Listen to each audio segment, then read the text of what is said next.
Perkenalkan, nama saya Kisah Safira Mujahidah dengan NIM 180210205037. Di sini saya akan mendongeng dengan judul Seorang Putri dan Seekor Kelinci untuk tugas akhir mata kuliah Seni Drama Anak Usia Dini. Selamat menyaksikan.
Di suatu desa yang indah, di tengahnya berdiri sebuah kerajaan yang megah.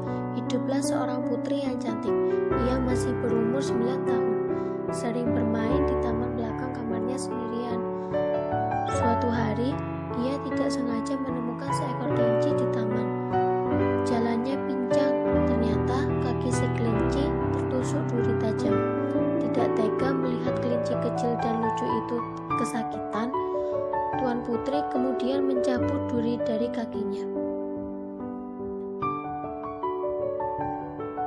"Kamu kasihan sekali, Tuan Kelinci," melihat bagian kaki kemudian mengambil duri yang tersangkut di kakinya. "Nah, ternyata ini yang membuatmu kesakitan, Tuan Kelinci. Dasar duri jahat, pergi sana, jangan sakiti Tuan Kelinci." Sambil tersenyum, Tuan Putri menggendong anak kelinci ke dalam istana. Si kelinci kemudian tinggal bersama putri hingga dewasa. Mereka selalu bermain bersama keluarga istana. Hingga suatu saat terdapat sebuah acara pertunjukan di desa yang membuat putri ingin melihatnya. Ia pun pergi ditemani dengan si kelinci tanpa pengawal. "Ayo Tuan Kelinci, kita berangkat." Kelinci pun melompat sedikit lebih cepat mengikuti langkah kaki Tuan Putri. Di tengah perjalanan, tiba-tiba putri diculik oleh kawanan penjahat dan segera dimasukkan ke dalam kereta berkuda yang larinya cukup cepat.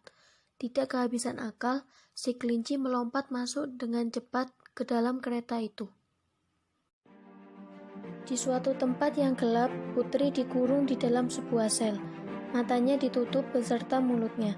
Sementara itu, si kelinci berhasil menyembunyikan diri dari kawanan penjahat. Kelinci itu berhasil menemukan putri, tapi ia kehilangan akal untuk membebaskan putri dan melawan kawanan penjahat itu. Si kelinci pun menangis dan meminta pertolongan agar bisa mencari cara untuk membebaskan sang putri. Tiba-tiba di dalam sel yang gelap muncul cahaya terang yang sinarnya makin membesar. Si kelinci pun silau karena sinarnya tersebut. Ternyata datanglah ibu peri yang bisa membantu Tuan Kelinci. Muncul sambil mengacungkan tongkat dan tersenyum pada si kelinci. "Pangeran, kamu telah menjadi sahabat Tuan Putri dengan setia menemaninya sejak kecil. Kini kutukanmu kubebaskan." Si kelinci pun kemudian berubah menjadi pangeran gagah yang sangat tampan. "Selamatkan Tuan Putri, Pangeran. Waktumu hanya 2 jam. Jika lebih dari itu, maka tubuhmu berubah menjadi seekor kelinci kembali." Ibu peri pun menghilang seketika. Pangeran segera berlari ke lokasi sel Tuan Putri, kemudian merebut pedang penjaganya dan mengalahkan dengan gerakan cepat. Ia berhasil membuka sel Tuan Putri. Setelah membuka penutup mulut dan matanya, sang putri pun terkejut melihat seorang pangeran tampan di depannya. "Ayo kita pergi, Tuan Putri. Cepat, ayo lari," sambil memegang tangan putri dan mengajaknya keluar sel serta ruangan gelap yang tidak mereka kenal. Tuan Putri pun menghentikan langkahnya saat mencapai batas ruangan terluar.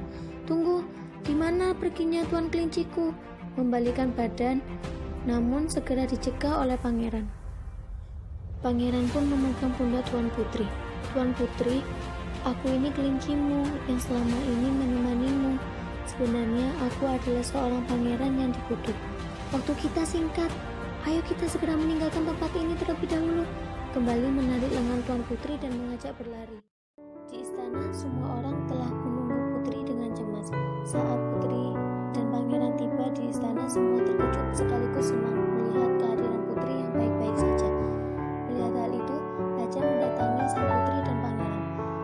Raja percaya bahwa si pangeran adalah penyelamat anaknya. Kemudian secara mendadak, Raja mengumumkan berita untuk acara pernikahan Putri dengan pangeran. Mereka pun akhirnya saling mengenal dan berbagi cerita seperti di masa kecilnya.